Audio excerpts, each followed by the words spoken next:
മെച്ചപ്പെട്ട ജീവിത സ്വപ്നം കണ്ടുകൊണ്ടാണ് ഓരോ മലയാളിയും പ്രവാസിയാകുന്നത്. പക്ഷേ കഴിഞ്ഞ കുറച്ചു നാളുകളായി ഗൾഫിൽ നിന്നും കേൾക്കുന്ന വാർത്തകൾ നമ്മളെ വല്ലാതെ നൊമ്പരപ്പെടുത്തുന്നുണ്ട്. വിഭജിക, വൈഭവി, അതുല്യ, ധനലക്ഷ്മി. പ്രവാസികൾ അനുഭവിക്കുന്ന ഏകാന്തതയുടെയും സങ്കടങ്ങൾ മറ്റുള്ളവരോട് തുറന്നു പറയുന്നതിൽ മലയാളികൾ കാട്ടുന്ന ദുരഭിമാനത്തിന്റെയും ഉണങ്ങാത്ത മുറിവുകളാണ് ഇവർ. ഭർത്താവിനൊപ്പം സമാധാനവും സന്തോഷവുമുള്ള ജീവിതം സ്വപ്നം കണ്ട് ഗൾഫിലെത്തിയ പെൺകുട്ടി. 5ാം ക്ലാസ്സിൽ പഠിക്കുന്ന മകൾക്ക് ഓൺലൈനായി പാഠങ്ങൾ പറഞ്ഞുകൊടുത്തിരുന്ന അമ്മ. സ്വന്തമായി വരുമാനം വേണമെന്ന് മോഹിച്ച് പുതിയ ജോലിയിൽ പ്രവേശിക്കാൻ തയ്യാറെടുത്തിരുന്ന അതുല്യ ശേഖർ. 30ാം പിറന്നാൾ ദിനത്തിലാണ് ഷാർജയിലെ ഫ്ളാറ്റിൽ ആ ജീവൻ പൊലിഞ്ഞത്. കാരണം ഭർത്താവ് സതീഷിന്റെ ക്രൂര പീഡനം. 1.25 വയസ്സു മാത്രം പ്രായമുള്ള വൈഭവിക്കൊപ്പം ഷാർജ അൽനഹദയിലെ ഫ്ളാറ്റിൽ ജീവൻ ഒടുക്കും മുൻപ് വിഭജിക എഴുതിയ കുറിപ്പ്. ഭർത്താവ് നിതീഷിന്റെയും കുടുംബാംഗങ്ങളുടെയും പീഡനങ്ങൾ അക്കമിട്ട് നിരത്തിയുള്ള നെഞ്ചുലയ്ക്കുന്ന വാക്കുകൾ.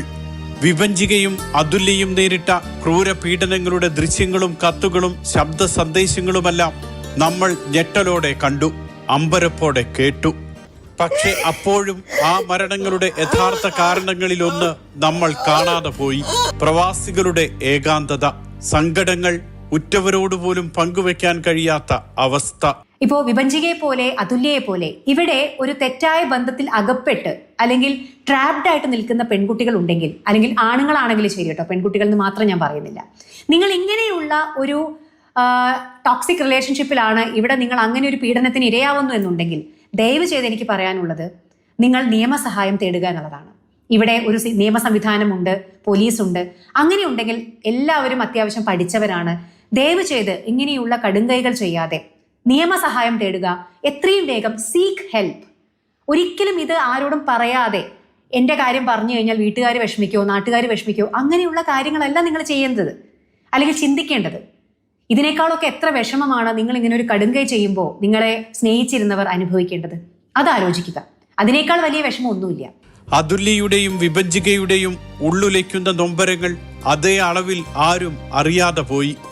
വിഭജിക പലതും പറയാൻ മടിച്ചപ്പോൾ അതുല്യ പറഞ്ഞതിനെ ചിലപ്പോൾ ഗൗരവത്തിൽ എടുത്തില്ല. പിന്നെ ഇയാളുടെ കുടിച്ചിട്ടുള്ള ഇയാളുടെ ദേഷ്യം അതൊക്കെ കൊണ്ടാവും. ഇപ്പൊ എന്തോ പറയാ, മനസ്സമാധാനം ഉണ്ട് സത്യം. ഇപ്പൊ ഇവിടെ ആവുമ്പോൾ വലിയ ജോലിയും ഇല്ല. അവിടെ ചെല്ലുമ്പോൾ ഈ 4 നേരം മൃഷ്ടാന ഭോജനം കൊടുക്കണം, രാവിലത്തെ ബ്രേക്ക്ഫാസ്റ്റ്, ഉച്ചക്കത്തെ കൊടുത്തു വിടല്. എനിക്കതൊക്കെ ഓർക്കുമ്പോൾ ദേഷ്യം വരുന്നു. ഒരു മനുഷ്യന് നിന്നിട്ട് എല്ലാം ചെയ്തു കൊടുക്കാൻ പോട്ടെ, മനസ്സമാധാനം ഉണ്ടാകുമില്ല. അപ്പോഴും കൊടും ക്രൂരത കാട്ടുന്നവരെ ഭർത്താവെന്ന് വിളിച്ച് ചേർത്ത് നിർത്താനും ചേർന്നു നിൽക്കാനും അവർ ശ്രമിച്ചു. സഹനമാണ് ദാമ്പത്യ ജീവിതമെന്ന് ആരൊക്കെയോ അവരെ തെറ്റിദ്ധരിപ്പിച്ചു. ഡൊമസ്റ്റിക് വയലൻസിനെ കുറിച്ച് അല്ലെങ്കിൽ അബ്യൂസിനെ കുറിച്ച് സംസാരിക്കുന്നത് ഒരു നാണക്കേടായിട്ടാണ് സ്ത്രീകൾ കരുതുന്നത്. ഇനി ഇതൊക്കെ ഓവർകം ചെയ്തിട്ട് എങ്ങനെയെങ്കിലും ആരോടെങ്കിലും ഒക്കെ പറയാമെന്ന് വിചാരിച്ചാൽ പോലും പറയുന്നവർക്ക് നമ്മൾ ആവശ്യത്തിനുള്ള സപ്പോർട്ട് കൊടുക്കാറുണ്ടോ?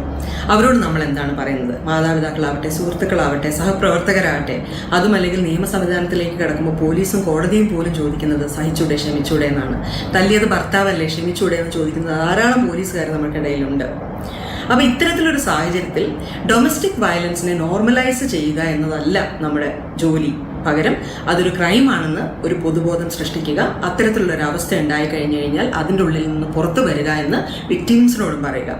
വിക്ടിംസ് അല്ല നാണക്കേട് അനുഭവിക്കേണ്ടത്, പകരം അബ്യൂസേഴ്സ് ആണ് നാണക്കേട് അനുഭവിക്കേണ്ടത് എന്നുള്ളൊരു നരേറ്റീവാണ് നമ്മൾ ഉണ്ടാക്കിയെടുക്കേണ്ടത്. നാടുവിട്ട് മറുനാട്ടിൽ കഴിയുമ്പോൾ സൗഹൃദങ്ങളും ബന്ധങ്ങളും കുറയും. ചില്ലകൾ വെട്ടിയ വേരറുത്ത മരത്തിന്റെ അവസ്ഥ. പലപ്പോഴും ചേർത്ത് നിർത്താൻ ആളുണ്ടായെന്ന് വരില്ല. പ്രിയപ്പെട്ടവർ അടുത്തില്ലാത്തതിന്റെ സങ്കടങ്ങളും ഏറെയുണ്ടാകും. ഏറ്റവും ആശ്വാസമാകേണ്ട വീട്ടകം നരകവും സംരക്ഷിക്കേണ്ടവർ ശത്രുക്കളുമാകുന്ന ദയനീയ അവസ്ഥ. ഇതെല്ലാം ആരോടെങ്കിലും തുറന്നു പറയാനുള്ള പേടിയാണ് പലരുടെയും ജീവനെടുക്കുന്നത്. ഇപ്പൊ മോസ്റ്റ്ലി ഒരു പെൺകുട്ടി വന്ന് അവളുടെ പെയിനോ പ്രശ്നങ്ങളോ ഒരാളോട് ഷെയർ ചെയ്താൽ അവിടെ ആദ്യം കേൾക്കുന്ന നമ്മളെല്ലാവരും ഇങ്ങനെയൊക്കെയാണ് അഡ്ജസ്റ്റ്മെന്റ് വേണ്ടത്. അതായത് ഈ പെയിനിനെയും അവരുടെ ഒരു വിഷമങ്ങളെയൊക്കെ അവർ പറയുന്നത് അതാണ് അഡ്ജസ്റ്റ്മെന്റ് എന്നാണ്. അതല്ലെന്നുണ്ടെങ്കിൽ അതാണ് ക്ഷമ. ഒരു പെൺകുട്ടിയായാൽ ഇങ്ങനെ ആയിരിക്കണം, അങ്ങനെ ആയിരിക്കണം, ഇതിൽ കൂടെയാണ് ആ പെൺകുട്ടി. പലപ്പോഴും കേട്ടിട്ടില്ലേ, നല്ലൊരു കുട്ടി, അവൻ എന്തു പറഞ്ഞാലും അവളൊന്നും തിരിച്ചു പറയാറില്ല, നല്ല ക്ഷമയാണ്. അപ്പോൾ അവളുടെ പെയിനിനെയാണ് ആളുകൾ അതിനെ ഭയങ്കര ഗ്ലോറിഫൈ ചെയ്ത് അതിനെ സെലിബ്രേറ്റ് ചെയ്യുന്ന കണ്ടേക്കുന്നത്. ബന്ധങ്ങൾ അപകടത്തിലേക്ക് നീങ്ങുമ്പോൾ അത് തിരിച്ചറിയാനും രക്ഷപ്പെടാനും കഴിയാതിരിക്കുന്നതാണ് ഏറ്റവും വലിയ ദുരന്തം. സതീഷിന്റെ വൈകൃതങ്ങളെല്ലാം അറിഞ്ഞിട്ടും അതുല്യ അയാളെ സഹിച്ചു.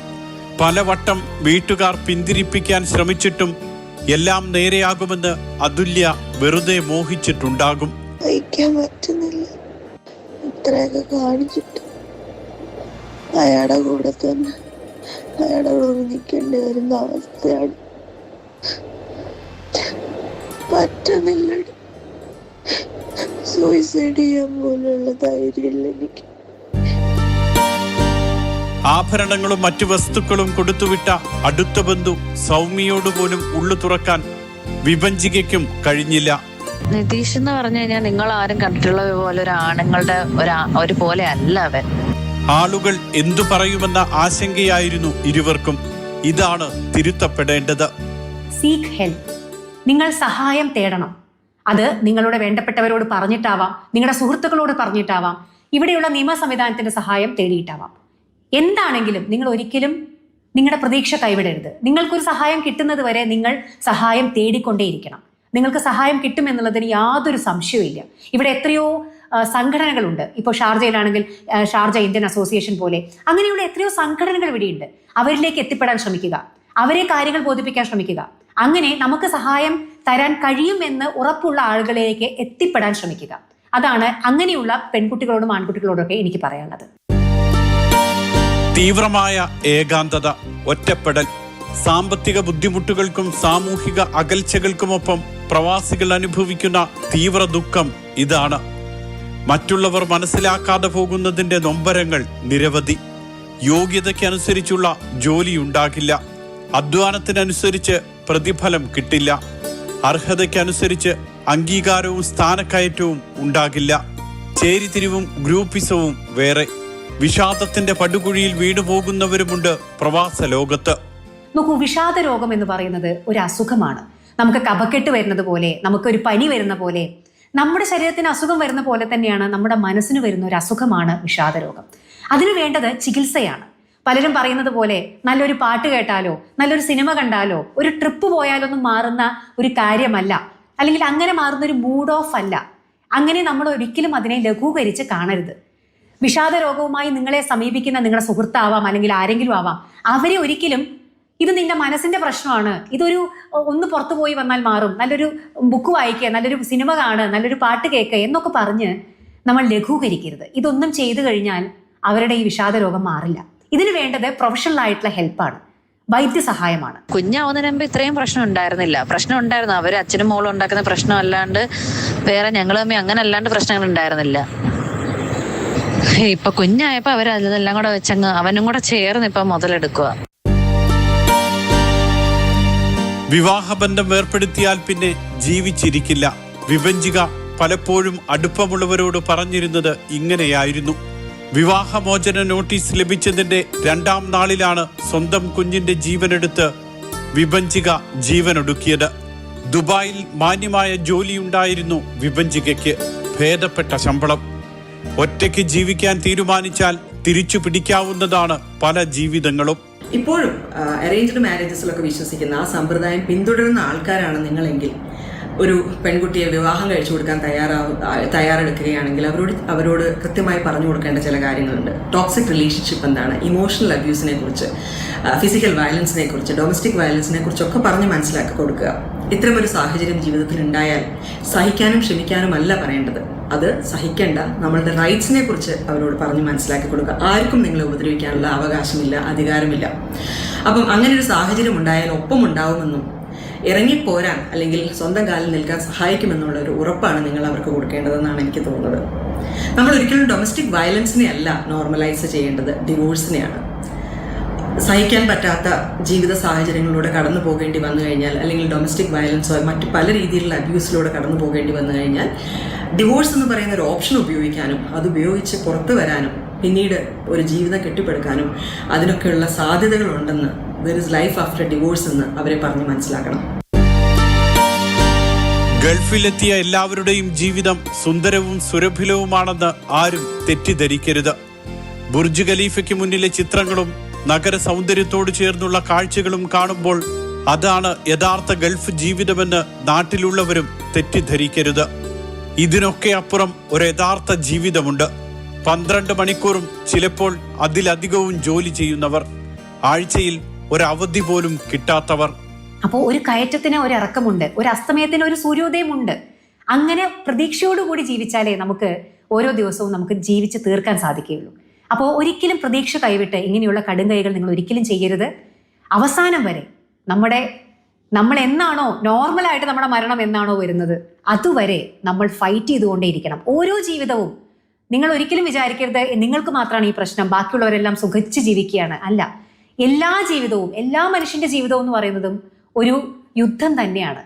ഓരോ ദിവസവും പലതിനോടും യുദ്ധം വെട്ടിയാണ് ഓരോ മനുഷ്യനും ജീവിക്കുന്നത്. അപ്പോൾ ഇതെനിക്ക് മാത്രമുള്ള ഒരു പ്രശ്നമാണെന്ന് കരുതരുത്. നിങ്ങളുടെ ചുറ്റും നിങ്ങളെക്കാൾ ബുദ്ധിമുട്ടുകൾ അനുഭവിക്കുന്ന ആളുകളുണ്ട്. അതുകൊണ്ട് ഒരിക്കലും വിട്ടുകളയരുത്. ജീവിതത്തോട് ഒരിക്കലും നമ്മൾ തോറ്റുപോകരുത്. ജീവിക്കാനാണ് പിറന്ന നാട്ടിൽ